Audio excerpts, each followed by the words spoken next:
ate one, and then I left him, and I'm assuming he was just eating them still, and now he brought 2 up here. Yeah. So who knows how many of the 7 that were in the box are still there, but he was preoccupied with deciding just how many he wanted to eat.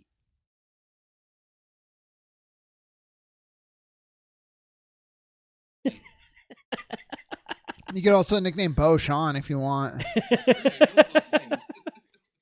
Yeah. That's true. And I have no discipline either. If we just leave apples and things on counters, will you just walk up and eat them if they're there? Yeah. Like Bo? Okay. Of course. So just leave the food out and see what happens. Absolutely. Kaylin, did you prepare for your review of K-pop Demon Hunters? Demon Slayers. You watched it again. How many times is that now? 7? 4. I was going with 3, so that was the 4th. And then we also have Happy Gilmore 2. Yeah. We can do a review that no one will really care about, but it's about the fictionalization of the, it's sort of fictional. It's the retelling of the cheater on Who Wants to Be a Millionaire.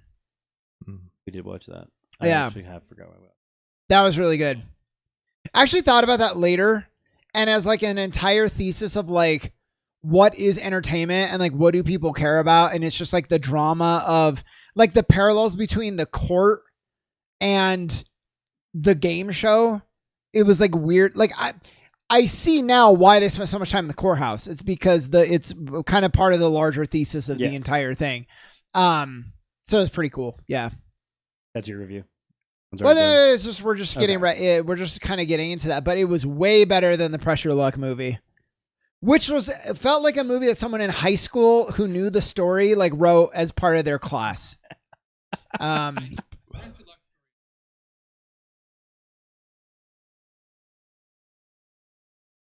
and the movie addressed any of that, Dave, and maybe it could have been good, but it didn't. And the writing was not very good. On like a base level, the writing was not very good. It got really weird. It was strange. They tried to go into like a surreal thing, and I'm not even really like what we just said about that quiz thing where like the form and function kind of go hand in hand to tell this broader story.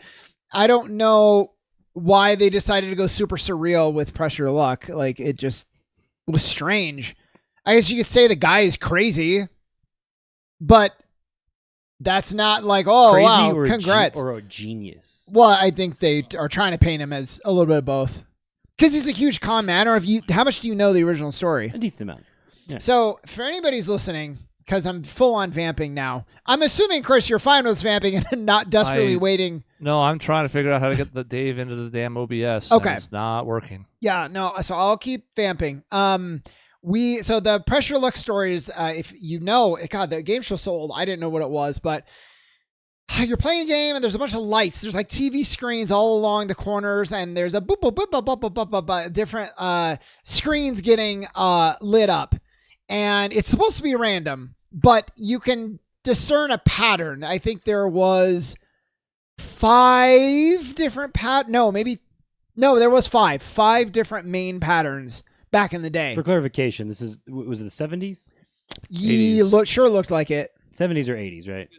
Okay. It was 80s? Okay. As opposed to modern day with Millionaire being more modern. It's just because the show is on again. Elizabeth Banks hosts it currently. Which right now they're like, here's a question, Cody. Well, actually, here, I'll finish on the story. Yes, so okay. He figured out a way to reliably get the pattern to hit on like big money for the show, like 4,000 to 5,000 almost every time, or otherwise a continuation where he got the money and then he got to spin again. So I think they talked about in the movie, and I don't know if this is real life, but it sounds right. The most anybody had won on a game show was like 30 to 40,000, and he's up here at 100,000 on Pressure Luck. Yeah. Like way more than anybody should ever go, and he's just going and going and going. They talked about like, is that cheating? And my opinion, and I think what they arrived at was technically no. He just figured out the system. Yep. He wasn't counting cards. He wasn't like, he was just counting cards is also not cheating. Well, yeah, right. So even more than that, he just figured out when to hit the button. Like if you make the rules saying it's cheating, then it's cheating. But like inherently, if you're skilled enough to do shit like that, you're just skilled enough to do that. It's at their fault for being beaten at that. Especially in this sense, it's like, well, he just was smarter than you and realized, well, like, I mean, again, it feeds into the same of were they cheating to get onto Millionaire? And it's like, well, they just figured out the way to get on to the get show. on to Millionaire. They didn't really cheat. Exactly. Well, I mean, they did. Actually, it was, but I don't know if you could prosecute because they literally found the answers and read from the same rule book. But it's fascinating. Now, coughing for the right answer. That's cheating. That is cheating. Yeah, that's cheating. But yeah. I can't see when you're going, Dave, so I'm assuming I'm giving you the floor now. Hey, and then you ask and you receive. There he is. YouTube land cannot hear you. I'm trying. Oh, so you shouldn't talk at all right now, Dave. Yeah. Stop talking, Dave. Yeah, but if he doesn't talk, I can't know if the meter's registering what he's Okay, talking. Dave. Oh. So we're in a hell of a catch-22, aren't we? Yeah. So just talk occasionally, Dave. We can talk about Dave's beard. He's looking pretty clean. It's looking pretty nice right now. Yeah. Dave is saying that he thinks it looks like shit and he knows it's terrible, but he's doing his best. He actually got in an accident and he had to shave it for surgery that he's getting on his face for reconstruction. So, yeah. I thought you just said that they could see him, but they can't hear him. So Well, that's because his beard is covering it up. Got it. Okay. Yeah. It's hiding his horrible burn. Yeah. Yeah. So it's pretty terrible. We're all embarrassed for him, but So anyways, the moral of your story was you weren't impressed by two really good actors being in this Press Your Luck movie because they made it unhinged. yeah, except I don't think Paul Walter Hauser is a good actor. You don't actually think he's a good actor? Not really, Okay. no. I think he's fine. He did okay in this movie. I think Walton Goggins is a great actor. And who did a good job in the movie. I don't know if he captured the spirit of the host, like not really, but I thought he did a good job of being like, what do I do? This guy keeps winning, and I can't stop him. His role is limited, it should be limited in the sense of what that actually, what the original story is actually about. There's not really much for him to do in there. Yeah. Until they make it a drama where they're chasing him and he's on the run or whatever nonsense shit they just had. So dumb. So, anyway, so that was bad. That was a bad movie. So he figured out how to cheat it, won a bunch of money, got away with it, I'm pretty sure, even though they found out later that he was cheating. The movie makes it seem like they ran on it the whole time. I feel like that was probably not the case, but I think he had his money and then he died, and then that was it. yeah, because he's a con artist. He's a horrible con artist. Yeah. He's actually like a terrible person, which makes it really hard in hindsight to root for that guy. Like bad family man, bad friend, bad husband, just cared about conning, and he happened to get lucky once. Every other con, he failed. There was... Go ahead.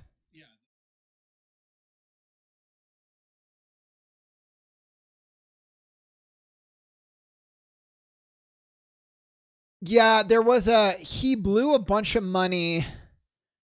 There was some sort of lotto thing or baseball card thing. I don't remember what it is, but if you had the exact serial number... $1. I think it was $1 bill. If you had the serial number of the dollar bill that you needed to like win, you win a bunch of money. So he like went and cashed a bunch of his money into like dollar bills to like search for the one, and like he never won. And then his house got broken into. He lost like a bunch of his winnings because he kept all his cash in the house and it got stolen. And he came home and he was like talking to his wife. He's like, "Give me my money." And he's like, "I know you took it." It's crazy. He's a bad dude. Was this also in the movie, or did you look this No, up? this would have made a much better movie. Just make a movie about the guy who's crazy. Weirdly, they made the movie more sympathetic than they should have, and that they needed to. He was like, he kept wanting to just like call his family. Can you stop? Well, they have to. I mean, like, he's not the villain of that movie. The whole movie's basically like point is like he's depicted as the good guy. Well, they should have made him the villain. The story of it, like the documentary makes it like, well, did he again? Documentary inherently is gonna be like, was this morally okay, one way or the other, and this is what he pulled off. If you're gonna make a dramatized movie of it, someone has to be the good guy.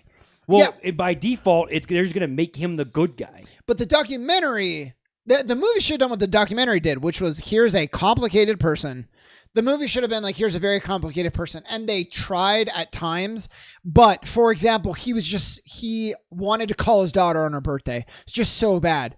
He didn't care about his daughter in real life. So like showing a flawed genius, if you want to call him that. Yes, genius. I don't know about genius though, because Genius. once you know the pattern, like good for him for solving it. And it does take an amount of focus to get there for sure. But like once you crack it, it's easier to like, I think we could put Chris on it and he could probably do it no sweat. I mean, the new version of the show. Not now. I'm saying back then. Yeah. You mean get all those videotapes of the old version of the show and make Chris study it? No. If we gave, I mean, Chris, like he knows it now. He knows basically what the patterns are, or at least part of them. We could have Chris do what he did as long as he knew it. Now, I don't know if we're going to be the ones to figure it out, but once it's figured out, anybody could do it. So he gets credit for cracking it.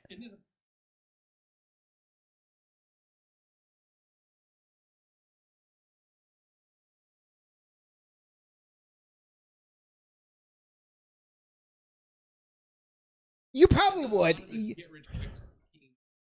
Apparently in the documentary, all he was about was get rich quick. Like that was his entire existence. And out of like a dozen scams, he hit it once.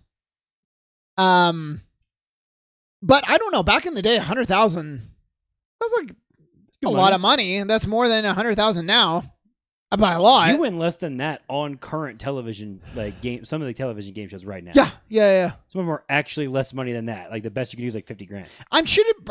We watched the 1% Club, and like the best you can do is $100,000. That's the most money you can win on that show. And you could, and you can also like win totally nothing. Yeah, $100,000 back in the day, I think, is the equivalent of like $1 billion right now, if not $1 trillion. Dave's shaking his head. Oh, is that not right? Saying you are very incorrect. Is it not $1 trillion? Dave, why aren't you just our inflation calculator right now? Inflation calculator. I do. Right now. Well, I can't fix this. Oh, okay. And he won't be audible on either the audio or the video side of this, so we can't really converse with him, and I'm out of ideas here, folks. Well, we can. So here's the problem. We could be like, oh, we finished the show. The whole point of the show was to get Caitlin and Dave to talk about, like, we can't review the K-pop. We can't. About the movie that Dave kidnapped us all and strapped us to a couch and said, you're going to watch this movie. Yeah. As we called it the wrong title and made him correct it over and over and over again. Yeah. Which Sean was doing. Totally an accident. Totally not intentional. Raya looked at me when we were at the house and she's like, he's doing it on purpose to get Dave to correct him every time. I'm like, yes, he's doing the same thing I would do and do regularly on purpose, and it's working. And then finally Dave realized what you were up to. Yeah. We do it with Esbarros. We do it with Esbarros. K-pop Demon Slayer. So yeah, we probably shouldn't do that since I want Caitlin's take on this, and then I want to also ruin the movie for her. Now, so we have a couple options. Chris, we can do like a shorter show where we review some of the other stuff. We can be like, hey, we had a nice talk about some game shows. Let's call it for this week. Dave, to be fair, has not seen Happy Gilmore. Yeah, well, right. So he has nothing to contribute anyway. He was already useless because he failed to do his homework. But ideally, Chris, what would you like to do? I have no idea. Probably gonna have to do something shorter and then not do that now for all the reasons you said. Fine. Yeah. Dave gets to be included. So we've been going for about 20 minutes. We can just talk about a couple of the other. Why don't we talk about Happy Gilmore too? Like really quick. He just. Oh wait, did Chris say we not including the other stuff, but including this? I think Chris is really meaning K-pop. Like that's the big one we can't do without Dave. Right. And I'm gonna have to do the 3-shot without. Yeah, I think we're gonna have to boot you out, and I'll have to figure it out in the interim or something. I don't know, but I can't fix it. It's not on your side. Oh, sorry, Dave. Sorry, Caitlin. We're gonna have to delay your second episode. Yeah, keep your Tuesdays open. Yeah, keep every Tuesday open from now on. That's right. You might have to quit softball. I'm sorry. It's tough. But that's not. You're not preparing. Sorry, you're gonna have to quit softball. Yeah, you're still not doing preparation though beforehand. Yeah, you got to prep for the show. And in fact, if there's anything else you love doing, probably need to quit that too, just to really. Does she love? Are you serious about the show or not? You know, like. I think back to the kid who quit school to become a pro Guitar Hero player, which is just like nowadays that's a really bad sentence. But did he make enough money in the I short term? don't think so because he's professional. I don't know if he made it or not. Look, if you flashed in the pan, you hit it right when it mattered, and you made a few $1 million, you could probably say it was worth it. Then you're good. Yeah. I don't know if that happened. And also now you haven't done like elementary. Like you have millions. Oh, I assumed this was like a high schooler. No, this was like younger than that. Oh, that's and his good. parents pulled him out. Oh, that's not good. You should do that. So like, did he ever go back to school? I don't know. Maybe we should Google it. And we can try is to he find Billy it. Madison? Is he No. actually Billy Madison? Did That'd he be go cool. back to school as a grown adult? Should we talk about Happy Gilmore now? Billy Madison? Yes. Okay. Sure. Is Dave gone? We killed him. Oh yeah, that's over with. Okay. Okay. We murdered him. So Dave is dead. Long live Dave. Happy Gilmore 2. We can talk about that. What did you think? I kind of liked it. We should set up the premise, right? So Happy Gilmore 2, You probably should they, start the very but then I don't want to spoil everything, but we probably can because it's like the most watched movie on Netflix other than I mean, like, K-pop. are we really concerned that we're spoiling Happy Gilmore's plot? No, well, actually, I think the plot is like the strongest point, so I will dive in.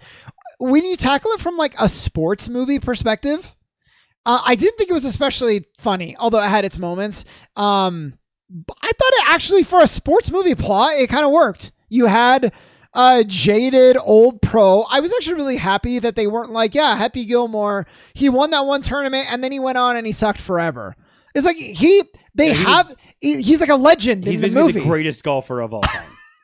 They basically set him up to being like, oh no, he really was like the best golfer ever. Yeah, and I kind of liked that. I don't know, maybe I shouldn't, but like the idea that like, yeah, if he mastered bombing the ball across the entire green, fairway, and then learning how to putt. If And he then he learned did how to putt. everything correctly in the first movie, like Chubbs taught him, Yeah. he should be the greatest golfer more or less of all time. And then they play with that by like creating a plot where like he gets to join the other greatest golfers to like do something meaningful. Yes. I actually thought all that worked. The montage I thought worked. The arc of the plot. At first I didn't like killing Julie Bowen, but then I was like, that's fine. No, Julie we need Bowen, right? to, again, Happy Gilmore only works when someone dies. That's literally the point of the first movie. His dad dies, and then he kills Chubbs. Like, the whole inspiration of it is that what I'm fascinated by is that we naturally had to kill the grandmother because the actress, I'm sure, has passed away. Oh yeah. So I don't feel like we needed to kill Julie Bowen's character because you had it in hand that his grandmother had already passed away. Well, yeah, but you have to show him killing his grandma with a ball. That's fine. Just like get creative with your little AI bullshit. Well, I mean, they've done it before. As I'm so saying, like, you could have gotten great, but no, we decided to kill Julie Bowen's character very early on. I have to imagine she could not commit to the full movie. I would argue in the Happy Gilmore universe, he hit her with the ball right on like the fairway hit. Yeah. You know, in the first movie, he nails that woman. Yeah. And then she falls out of the window, and she didn't die. Well, maybe she did. Do we know she didn't die? She got it. I mean, later, no, we don't know. I think she was standing up when when he gets. Yeah, she stood when up the guy and gets then, hit in the head. He's like, oh, and she had an you just hit aneurysm. the guy.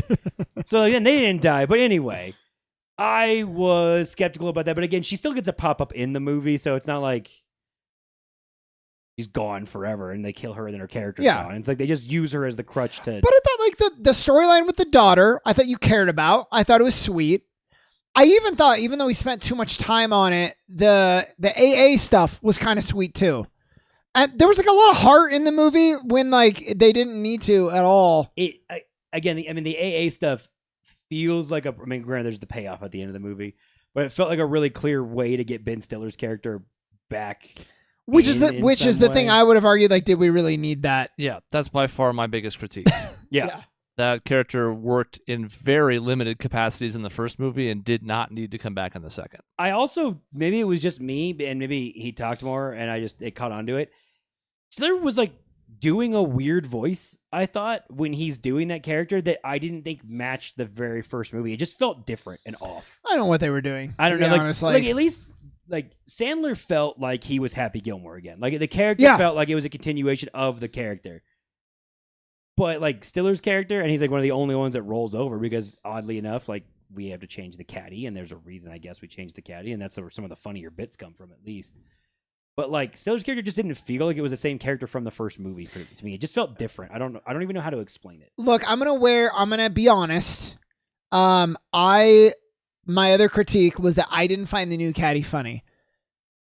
I will be honest in saying I don't like Bad Bunny because of the beef with Devin Booker. So, well, you'll have good news then. He blew out his knee last night, so that's Devin Booker? No, Bad Bunny. I don't think Chris would have delivered. He would have prepared me more to share that news if it was Devin Booker. Good. Fuck him. The bits that they set up, I don't know that Bad Bunny as an actor was that funny. The bits they set up only worked by not being a different caddy and a different character than his original homeless guy character. I don't know. I mean, the scene at the dinner with Travis Kelce was honestly one of the funnier things in the movie to me. A lot of good stuff there. We got Jack Nicklaus making an Arnold Palmer joke. That whole little 10-minute stretch. There's a lot of good stuff going on there. Some fun cameos from tour golfers. That's the stuff that really works. And then there's other stuff that absolutely doesn't. Like pretty much the whole last third of the movie. Well, I was going to say, Sean, do you want to jump to that? No, right now? I do. I want to get there. The only other things I want to talk about, the family. I thought the family was a good call. I liked the ages of them don't work, and it doesn't. That's honestly what makes it funniest. Yeah, is it just doesn't make any sense. Like, why is MJF there? Yeah, I like the family. I like that they're all like sweethearts, but like totally angry all the time because that's what the family would be like. And like a lot of times in these movies, they're either Rocky 3 did this right on one end where he's so rich, but like no one's happy because they're just so rich, or they're so poor, everybody's fucking miserable. I can say fucking now. Kalen's not here. That's right. They kind of hit this balance of like, yeah, they're kind of poor, but they seem happy. They have a good family life. Yeah.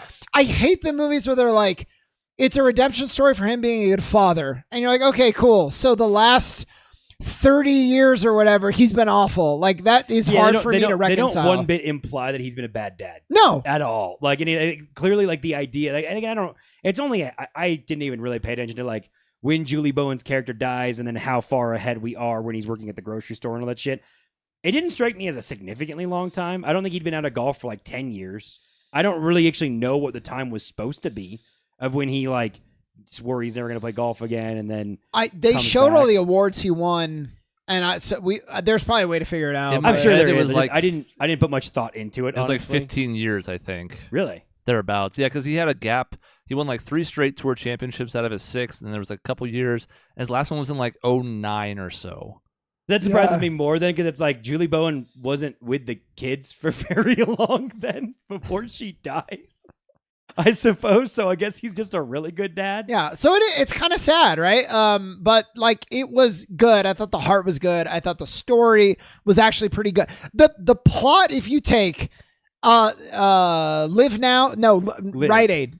No, Live Now. What's the actual rival in real life? Is LIV, yeah. Okay. LIV golf, Live, yeah. What's funny is it's both Live and TGL combined. Yeah. TGL is the one where they're like playing in synthetic bunkers and they hit into the screens and there's like an arena set up. So they kind of have both rival golf leagues folded into this one PGA Tour opponent that's in the movie. It worked out pretty well for them. So the plot of all of that, and then I will say maybe my favorite part of the movie is how they handled Shooter.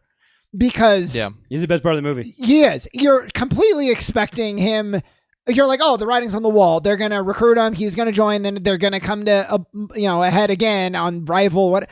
No, he like joins happy. And it's like, I was not because the full. I mean, to be fair, like the story makes a shit ton of sense. The whole first movie is he wants golf to be traditional golf. Yeah, he doesn't like that Happy has brought in a bunch of fucking weirdos who are drunk all the time. Yeah, so it's like, oh shit, yeah, that actually is 100% where Shooter so would land in line with the character, and maybe I should have seen it, but like I really didn't. I was very surprised. Because you think they're going to go pretty shallow and just make him the villain. Yeah. And I was like, oh, they actually really stayed true to his character, which I didn't think I was going to say in a Happy Gilmore movie. Yeah. Well, I know the first movie is reviewed like, it's probably like what is that, a 70 or something like that on Rotten Tomatoes. If you pull back some of the insane Sandler antics, I'm telling you, the first movie is actually a pretty damn good movie. It is. It really genuinely is. I get why it doesn't have like amazing, like everybody loves this movie and it's like considered one of the best sports movies ever, but it genuinely is a pretty damn good movie. 65%. When you get to the comedy, actual that's good. premise of it. And I honestly think if you made Happy Gilmore the first version of it, if you remade that movie today, like shot for shot, it was identical. I think it gets better than like 65% on Rotten. 62%. For Happy Gilmore 2. Surprised it's that close because it's significantly a worse movie. It is significantly worse. So I love Shooter McGavin. I love all that what they did with him. I think he was the most laughs in the movie. I think his character arc was the best. Like you said, the best part of the movie. It does fall apart a bit in the third act. Yeah. And one of my biggest beef, I'll just say on the third act, is I like Adam Sandler when his comedies tend to be a little more realistic. Billy Madison, a little more grounded. Even parts of the Waterboy are like sort of grounded, actually. Like he has a weird accent, but it's all plausible. I know exactly what you mean. In this, Happy Gilmore too. In the second one, they throw it out the window completely. It's no longer like, oh, it's kind of plausible. It's just ridiculous. It's slapstick. It's cartoonish. And for me, the biggest issue was we killed a man on the field. Yeah. And the announcers were like, oh, we have our first casualty. And I was like, that's like funny, I guess, if you're into that. It but doesn't feel it's not like real actual anymore. reality. No. Like, yes, there's jokes in Waterboy where he's like, and thank God that quarterback doesn't have a broken neck or whatever. It's like, well, he's blowing people up. It makes sense. It's football. None of that ever feels like it's like someone like Space Jam's a weird thing, but like Space Jam-esque of cartoon merged into reality. Yeah. Where what's his face gets like blown up and then he like whizzes all around and he's all pancaked and flat. It's like we don't go quite that far on the golf course in the weird version of golf, but we're almost there. And that is like even for Sandler, it's like past, I don't know, like you don't mess with the Zohan and some of those weirder comedies that he's done later. Yeah. It gets into some of that zany type shit. And it's like most of Sandler's comedies are like the everyman does blank, and that's what it turns into. The everyman becomes rich in Mr. Deeds. Yeah. The everyman loser goes back to school in Billy Madison. And so to turn him into like really zany, weird shit, like it just felt off. It just felt like it was just a different movie all of a sudden. It really did. Because the part of it that works is the part where he is grounded and he is being a family man and he is struggling with the death of his wife. And then, look, the first movie is already kind of silly. Happy hits it on the green half the time. Yeah. 400-plus yard drives. And this is where you have to decide how much belief you want to suspend. The longest drive in, like, the history of golf is, like, 580 yards. I think that's, like, the world record. And that, there's technology and spin rate and all this stuff where you can kind of manufacture as much distance as possible. The farthest drivers on tour, even today, hit it, like, 360 or so, like Bryson and Rory, who were in the movie. So when you have guys hitting like 600 just because they had a tendon snipped in their hips that allows them to be more flexible, it's like, okay, but there's still like physics involved in this. And while that seems like nitpicking, I think it kind of speaks to the overall point, which is like that's the part of the movie that's the most cartoonish. Yeah. So if you don't want that, the then it starts to feel very silly. The stretchy turn thing is exactly what I'm talking about with like Space Jam, like cartoon merge into reality thing. Like that's the perfect example, I guess I missed of it as like, what the fuck? Like it just is so weird and odd that that's where they decided to go to, like that's the only way to compete with Happy, blah blah blah. It's like it could have just been like Happy's old and can't drive quite as far as he used to. I would have been fine even with like a little bit of the gimmicks of like mini golf-esque holes that they had with like the I don't love it, but if they're trying to do this weird alt golf thing, like fine. But they go full on like Fields of Fire. And I'm like, okay, like again, like our golfers could die from this very easily. It was just this weird, like bright neon color palette splattered onto a golf course, and it just felt like a different movie all of a sudden. It felt like it's like bordering on futuristic. Well, we're like, aren't we still like in current day? Like the year in the golf is like 2025 or 2026, whatever. And all of a sudden it's like, are we in like 2050? And we're like. Because like Back to the Future does that. You jump ahead and it's all zany and it doesn't feel like it's the same movie, but that movie is designed to not feel like the same movie. It's not this year and then you jump ahead and it feels like two different universes. And that's what the golf course thing felt like at the end. Probably because we go through a full actual golf championship thing, and we do another one of the funnier movies is when he's back on the course for the first time playing with the three randos, and and that's when Sandler's at his best of just doing physical comedy and falling all over himself and looking like an idiot, and that was really funny. Yeah, it was. I think that scene went on a little long, but it was still funny. Right, a little bit longer than it needed to be. But I think the other problem with where the last act falls apart is that it doesn't have a good enough villain. No. And while I totally agree with Sean, Scooter is the best part of this movie, or Shooter, and I liked what they did with him. I wouldn't change that for the world, but he's also why the first movie works so well, because he's a perfect foil for Happy Gilmore, and all the little goons that show up on his behalf, two in particular, are just like obstacles to get to him. And now we have, the head of this new golf company who they play up for laughs and has a couple of good moments, but like you're not invested in that at all, and he's not doing anything. The whole bit is he has bad breath. Yeah, that's the bit whole thing of the villain, and it's like you're right, like because it was Softy, right? I don't even remember. Pretty sure it's one of the Softy brothers, and he just didn't. I don't know. I know that I think it's Benny. I think that's the one that acts occasionally in their movies. And I know he's like a decent actor, and it just felt like like a filler actor in a movie filled with bizarre ass cameos, which you're chasing down half the time. It's like he just felt so odd, and like the first interaction at the grocery store is actually pretty funny. And I'm like, oh, this is like I actually kind of have some promise here. Like I see where he's going. He's gonna be all tech, douchey, young, whatever. And it just like he just turns into a cartoon character that just gets like embarrassed over and over and over again. And we meet 4 of his 5 henchmen as the last act is starting. Yeah. The only one we don't is Haley Joel Osment, who at least is pretty good in his role. But like the other 4, including Becky Lynch and these other cameos that are here, there's no tie to them whatsoever. Even something like Dodgeball, which is pretty silly as well. Maybe not at this level. There's a couple interactions between the different teams as you lead up to the big finale to where you're like, oh, look, like they're throwing at each other. Wow, that's cool. And here you're like, okay, I guess that person lost. That's cool. It was badly shot to the point there might be a world where if it was really competently shot and put together, maybe even with all the zaniness, it could have worked.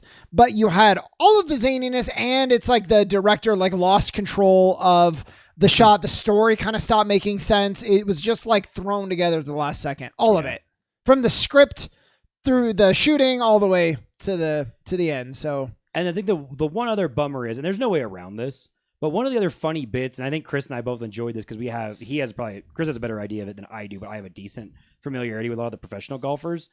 And some of the bits and the way they're playing off of how they're characterized on the course and in regular media and all that was actually pretty funny. The thing is, if you don't know who those guys are, I don't know how well some of those jokes hit. So you weirdly have to know golf a little bit to enjoy this movie to the maximum level. Yeah. Which is not something that was the case in the first movie. And again, it's a nice highlight of the movie if you're in on the joke, but that's few and far between for the audience I think this movie is intended for. Well, I was going to say, what audience are you hitting? Because the audience that doesn't understand golf at all might enjoy the zany antics of the last third of the movie, but there were actually some pretty smart and clever little references hidden in the first 2/3, as Cody mentioned, that you have to be a fan of golf for, but you're not going to like that last third of the movie if you like golf. You're going to be sort of shooter-esque. You're like, this isn't golf. So I don't. And look, the first movie ends with a ludicrous mini golf-esque shot that ties back to his time with Chubbs and all that. That's so implausible that it's not even worth mentioning. So it's not like it's brand new for this series, but still, it's like this is turned up to 11 for the entire final third of the movie, and it's just too much. Yeah. And again, that nonsense at the end. Again, it calls back to the thing and Chubbs like that is as insane as it is. It actually, screenplay-wise, ties together.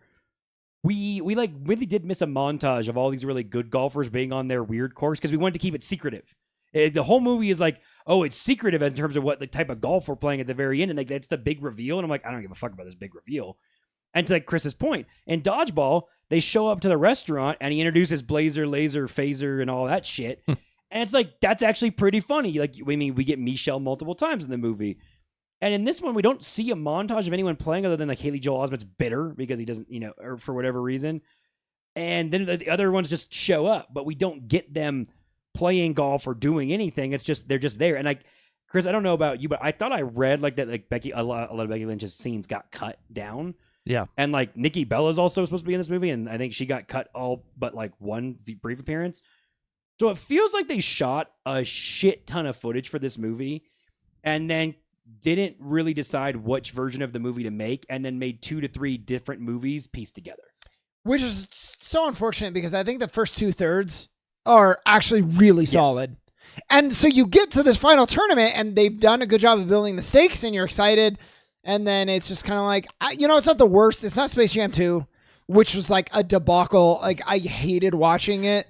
This was not that. But I felt kind of let down. Yeah. So, could be worse than feeling a little let down. Like, if the first 2/3 sustain a pretty decent pace and it finishes up in a kind of the same way, This is a movie I'd rewatch and be entertained. Oh, yeah. by. I probably won't rewatch it very much because I'm going to turn it off once we get down through setting up to go play. I will say I at least like that Shooter got his moment at the end. That was maybe the one thing in the third act that they did well. And that was a smart way to like twist him into it and make it work and all that. And, yeah. It's just frustrating because it feels like there was a pretty clear vision, probably what got the sequel greenlit for that first 2/3 to 3/4 of the movie. And then they were like, oh God, how do we stick the landing? Like, we don't have a plan for how we end this. And I'm not saying that I actually legitimately wonder to myself, if the final third of the movie is actually good, is this better than the original? We'll never know. So it's a pointless exercise. But I was like, for the first 2/3, I was like, I'm kind of around. I fuck with this. I'm on board. And then when it falls off a cliff, I don't have to think about whether it's better. The first one is there was easily. a decent chance of it. I think there was a chance, and I wouldn't have thought that going in. Even through the infinite cameos, again, it's too many. Everyone in every role is someone you know from something else, all the way down to the most basic, like extra and stuff like that. I mean, again, we were watching it, and I thought it was one person, and Sean, you were like, "That's Kelsey Plum," like she's just a WNBA player is just like the golf course attendant that's barely like vaguely in it, and it's like, why is Kelsey Plum in this movie? Mm-hmm. That's weird. There's really no reason for Travis Kelce to be in this movie. I actually like his scene. Again, his scene is very funny, but it's like you could have cast any gigantic, muscly, random actor and given them their first career role or something like that. And like, it just felt, again, and that's Netflix, like, to an extent, like 100% that's Netflix. Netflix is, I think they're going to want to cast a bunch of people that people recognize because it gets word of mouth. You're going to get streamed. People go stream the movie, and also that's what it feels like. As they're like, yeah, people give people a couple thousand here and there at a cameo, or make them show up and make them hang out with you for the day. And did you like the fight scene? I don't know. I kind of did. I kind of liked the way they shot it. Made it look like Bob Barker was reaching out to the grave, right? But I think it was more homage than like disrespecting. Yeah, and I thought it worked. The graveyard bit was pretty funny, as everyone's just conveniently buried all together, but that's all. Right, they're all in one cemetery. Yeah. I think that the other thing that's frustrating is they had a decent villain that they could have gone with, which was Will Zalatoris. Yeah. Playing the kid that he used to choke in the first movie, and they bring that back, and this all pays off. But like in the first tournament, which is actually golf, and it all sort of works because it reminds you of the first movie, you have both Haley Joel Osment's character coming out of nowhere with his, I was going to say performance enhancing, whatever you call the hip snip. And also this kid who's now grown up who can't caddy for him anymore because he's a good-ass golfer too, and he's a dick and he's bitter, as he should be, but then he just falls off the face of the earth for the last part of the movie. I didn't know why they did that because I thought he worked. That's what I mean. Like, I thought if there was going to be a follow-up to Shooter, that would have been the perfect one, and we saw a glimpse of it, but not enough. Yeah, and the best part is because like that bit has been running since Will became a professional golfer. Everyone has said, he weirdly looks like the caddy that like Happy chokes at the very start of the movie. That has been a joke for years and years and years. And naturally, I had to find a way into the movie conveniently when we were having a bunch of pro golfers anyway. So like if the ending was there's a little bit of like mini golf-esque final holes, or it's almost like they do the Mario Golf thing where you're trying to speed through it or whatever. That's what I would have gone with. If you do a little bit and the bad guys are Haley Joel Osment, sure, fine. They kind of establish them. And then the kid, the Will, whatever. Zalatoris, yeah. Yeah. And then like the kind of more villains that you actually know before they show up in the finale. I feel like that could have saved the finale. The other thing is like they would have been nice is if you really would leaned into the live golf competitive version of this is we don't have anyone defect until near the end of the movie, so we're implying that this is a big, challenge, and the PGA Tour should be like worried, right? Who the fuck are these cartoon golfer people that are in the back end of the movie? Again, we never established them as actually being real golfers that are any good, and then we do have one. It's Haley Joel Osment's character, and it's like I get that none of the real life golfers maybe want to be like the bad guy, and then especially in the tie-in to live and all that, it gets a little weird. But this rival tour is supposed to be the big bad guy. And I'm like, again, like, I don't see them imposing or like stealing anybody realistically until the very end of this movie. Where was this coming from? Why did you think they were like a challenge or whatever? I don't know. It just, you needed the villain of the tour or the villain of the rival golfer. Something needed to be put together a little bit more than Benny Softy has bad breath and it's funny. Yeah. Agreed. So what's your score out of 10? 6.5. Okay. I had it at a 7. I have it at 7. So, like, I feel like we started talking good, and then we talked a lot of shit about the third act, and then we ended on, like, 7s. No, because that's not bad, you know? It was, the reason why I even have it that high is because, like, it was really cool to see Sandler just kind of actually act for the first chunk of that in some way. And again, we've learned that Sandler can act. Like that's been established now for a bit of time. I think it was established well before Uncut Gems. Like, there's a couple movies in his catalog of stuff that, dude, the guy likes to have fun and he fucks around. That's fine. There's times when Sandler's a genuinely good actor, and we've known that for a while. When he wants to do it, and I thought the first chunk of this again really showed all of that. Again, granted that his daughter in the movie is his real life daughter, and so that might be why you got some of the genuine like care.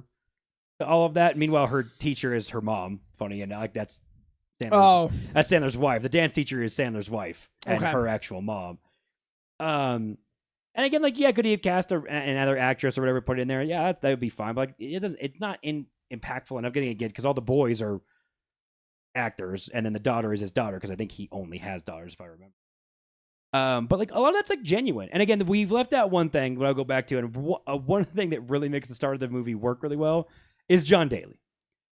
John Daly's character is so bizarre to be a hermit living in the garage and eating fucking hand sanitizer and shit like this. Yeah. On accident and then on purpose. Yeah, him as the spiritual like angel / devil on the shoulder thing when we don't even establish like that part of zany weirdness I can handle because I'm like, okay, I'll just accept that John Daly weirdly lives there and is friends with him for whatever reason. Because again, in the version of the world of golf I'm imagining, I bet that Happy Gilmore and John Daly were probably good friends.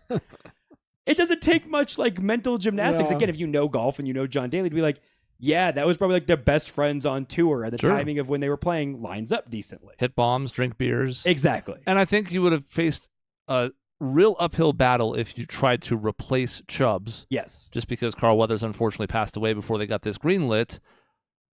But they kind of snuck him in as a Chubbs replacement without ever saying that it was. And as a result, it kind of just works. Yes. Yeah. He's the closest thing we have to that in this movie. It's clearly semi-intentional, and it's the one that makes the most sense. It's like the best casting in the movie. Yeah. It's great. And again, he did a great job. And again, we do have Chubbs' son that just kind of is there and doesn't. That kind of didn't work either for me, I guess. If we're didn't thinking do of much. things, he's just not in it enough. Yeah. Could have been cool, but he shows up too late. And I mean, it's funny. He's running a miniature golf park and all that. But yes, he shows up late and he doesn't say or do much. And he's slim and the guy's a big chubby guy and Chubbs was normal. And it's just like, oh, okay, I see the bit you're doing. It's like, that's very SNL skit inspired. It's like, I'll do the basic funny thing for like a chuckle laugh really quick, aha, and then it's good. And that's basically what he was. And it's like, man, it's kind of a tough way to handle the like Chubbs, actually passing away in the first movie, and then the Carl Weathers actually passing away. But like John Daly's 4 or 5 scenes really help carry so much of that. I did like the happy place being like one that would work for a 50-year-old plus that man. was very funny. That was good.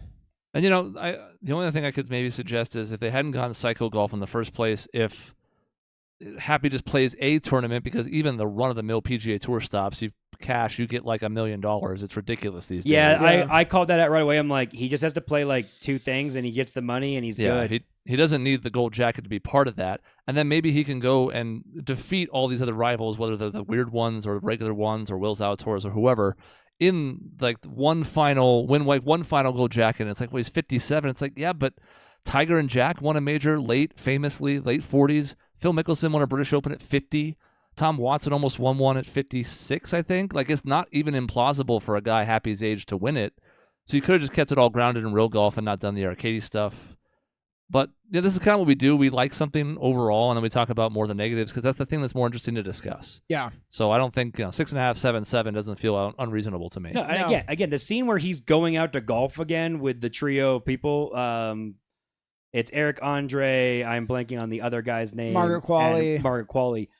And they're funny. Again, I don't know why they're all together golfing. We don't need the explanation for that. I thought Margaret Qualley, there was some element of she's like a super fan of the first movie or of Adam Sandler or Is she? something Okay. along those And lines. that's how she got into there. Yeah. Now, why still is she eating up so much of the runtime? It was I don't it was a know, long but- scene, but like it's that Sandler physical comedy got me. That Yeah. was so It was fucking good funny. stuff. Yep. That scene is so hilarious, especially once they realize it's him and all that shit. It's just like Probably the biggest laugh I had was when they wake up and I think he fell asleep at the wheel of the golf cart and just like and they crash it. Yeah, and it's like that. That's good. That's good. And so like that again, that's very, very entertaining. And again, everything on the original, like the initial regular actual tour championship thing, it's all good. I mean, again, him being on the golf course and doing all that stuff, all of that is entertaining. Yeah, I agree. And so like I was pleasantly happy with all of the stuff that felt like it was actually tied to the first movie. Yeah. And then it all works really well. Yeah. So Even if like, his sons are just, again, running around rambling. That's like, as you said, like they're all psychotic. yeah. So like Which, again- 6.8-ish, Yeah, 7-ish, Thereabouts. you know. Which is pretty close to where it's at on Rotten Tomatoes. And, Yeah. it all feels about right to me. Yep. Is it worth doing a tight 5 to 10 on Superman or just leave it be? Oh man. Have you seen it, Cody? No, I didn't actually see it yet. Oh, So, you I mean, haven't I seen it guess- yet. You saw it twice, Sean. I feel like we should at least do it because we probably won't ever again, even if we just do it like 5 minutes tops. Yeah, I loved it. I thought it was a really good movie. It was the best Superman movie that I have seen. And the bar is a little bit low because Christopher Reeve, while charming, those movies are ass, all of them. Like terrible, terrible movies, really. But I thought that the movie was good. And what I really liked was Superman is such a boring character, and why they go to him being evil, because that's a way to make this really boring character at least interesting. What if the man who doesn't bend just breaks completely? Well, James Gunn was like, what if he's just like a normal guy? And so he has like emotion. He's kind of funny.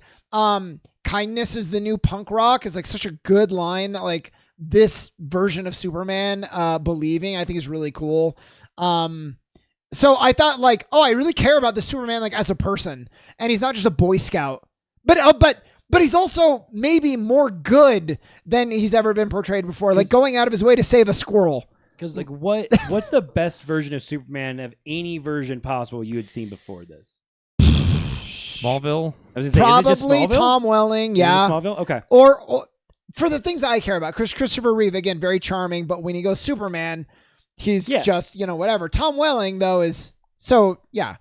It really hits that balance. I assumed that was the answer. Like I was going into that believing that was what you were going to say, and it's like it wasn't Dean Cain. No. The animated series is decent. It's similar showrunners and animators as the Batman one, but it was always in Batman's shadow. So the animated one's decent. The Adventures of Lois and Lane, he's decent, but I don't think anything else really comes close to this. Okay. Yeah, and I didn't like the Superman TV show. It's the same problem of just like, very boys. I think he gets boring in that show, but it's very well loved. Like Chris is absolutely right.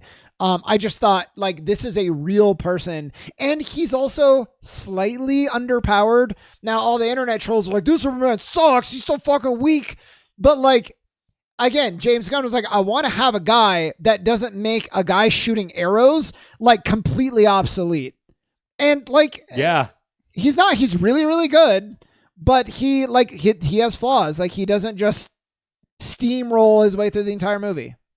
This is what makes Lex Luthor work as a villain too, because typically in most of his appearances, and there's been some good ones of him as well, it's not something that Superman can just beat by punching the shit out of him, which is the problem that you run into when you put him up against a Dark Side or something else where they just punch each other to death for like 6 straight hours. Yeah. Instead, you got somebody who can outmaneuver, who's a little bit smarter, or at least certainly thinks he's a little bit smarter, and sometimes he is. So like that's a great way to make this new Superman click, is because Nicholas Hoult does such a good job as Lex that it's like, okay, now we have a great foil for him. He can be the oh gosh, golly gee guy who toys with swearing and doesn't do it all movie, but if he's kind in a world that doesn't feel like it's very kind right now, and Lex is very unkind, you're going to root for him the whole way. Yeah. How is Holt in that role? Pretty good? I liked him a lot. Good. It took me a second to adapt, both based on the roles he's been in before and also how I know Lex Luthor.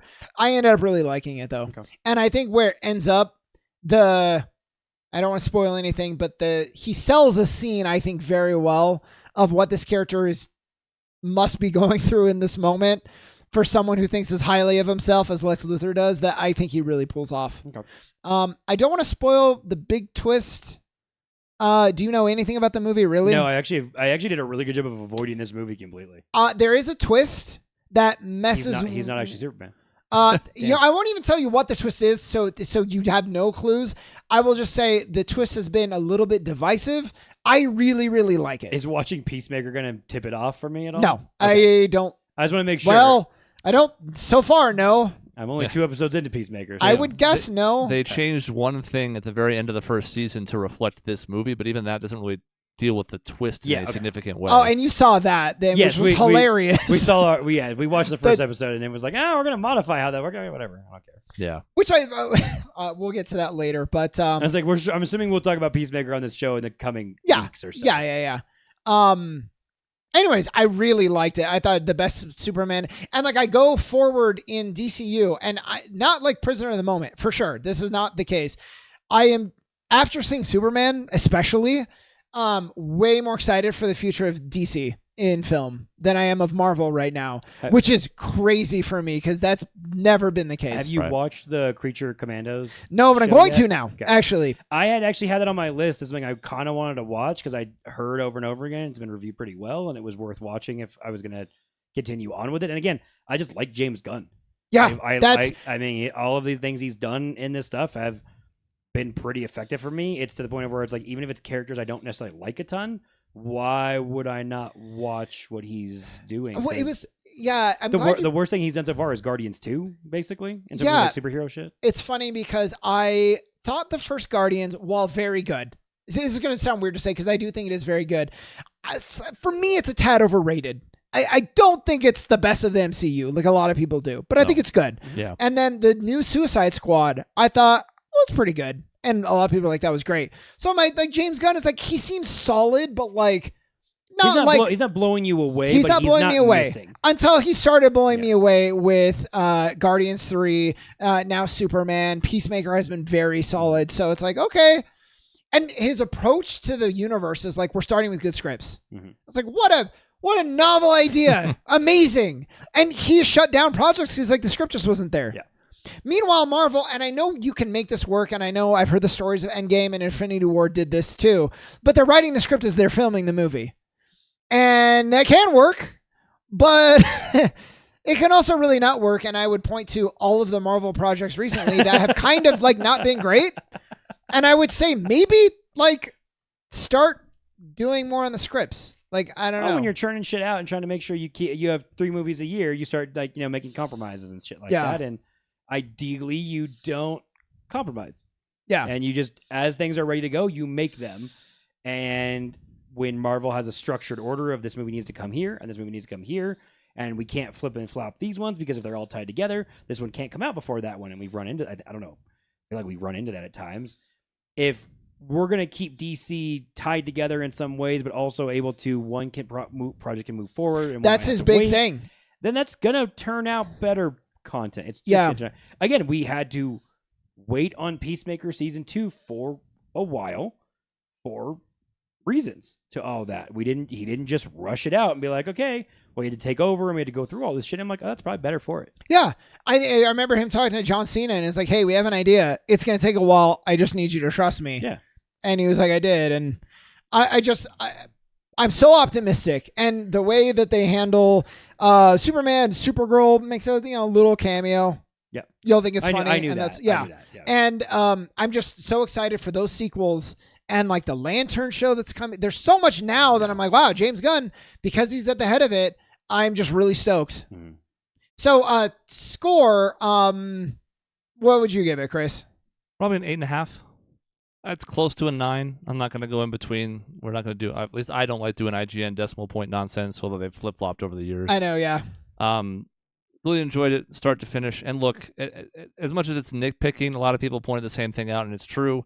It was nice to have a Superman that actually cared about protecting people again. And when we had this drag out fight with Zod, and we're in theory having like buildings get destroyed and hundreds of thousands of people potentially killed, and Superman like jumps over a tanker trunk, that's the truck big one. Instead of stopping it from hitting somebody that might get hurt. And now we've got him, shielding kids from shrapnel, and like he's constantly trying to figure out how to help people. It's like Superman's always been a little dull, sure, but if nothing else, lean into his strengths, not try and cover it up by making him evil or whatever. Well, and it's such a textbook. How do you make a fight with a kaiju interesting in Superman? I think Zack Snyder says, well, punching, lots of punching. Got to punch. And the angle of this movie is the Justice Gang shows up and fights him. And so Superman's role in the fight is like protecting the collateral damage. Mm-hmm. And you're like, that's great. That's brilliant. That's a way to make a fight. If you just got to do 200 punches on the thing, like then everyone else can wear him down, and Superman can use all of his power for a lot of other better shit by that logic. If you were strategizing the fights, like, well, you just got to hit him 200 times. Superman, while we do that and he's thrashing around and shit, maybe you protect everything else and we can all also punch just like you. It's fine. Yeah. It makes sense. I thought it was really the you'll see, Cody, when you watch it, the structure of the plot is a little different. It feels a bit episodic, weirdly. I thought it worked. Some people didn't. They thought it was a little like non-linear, sort of, just in the sense of like, now we're doing this, and then we're going to spend a big chunk of the movie like doing this other almost seemingly unrelated thing. I thought it worked. I thought it all meshed pretty well, but you'll let us know when you watch it. Yep. What's your score? God. I'm probably going to go with 9. I really liked it. My original score would have been like an 8, 8.5. And then I watched it again. I was like, you know what? This is even working for me more. I think the ending really hit this time, like emotionally, which again ties into something I can't tell you because it'll be spoilers. But like the big, period of the end of the movie, I was like, that works. So it was a 9. Like, I enjoyed watching it so much. I had a great time, and having a great time in a Superman movie for me means a lot. So I liked Lois. I liked the newspaper crew. There's a lot of things going well for it. Justice Gang's pretty well cast. I don't know how I feel about Nathan Fillion these days, but I liked him okay here. Yeah. I thought it was great. Guy Gardner is an asshole, and so I thought that was fun. Yeah. All right, well, hopefully by next week we'll have technical difficulties ironed out. If I can't figure it out within a week, then I'm going to throw Windows 11 into the sun. But next week we can see about maybe having Caitlin back on to wrap that up and review K-Pop Demon Hunters, and then we'll have to see what else. But plenty to talk about, plenty to do. And again, there's a Suns preview coming relatively soon because their first preseason game is in like a month. All of a sudden we're going to be treated to more Suns basketball. Yep. Plenty of other stuff coming up, including episode 500. It's now almost 10 away. So stay tuned for that in November. That's it for this episode. In between shows, you can find us at our website, grayareas.live, or youtube.com/@grayareaslive, where you can tune in live, chat with us, all that jazz when, it's working properly. See you next time.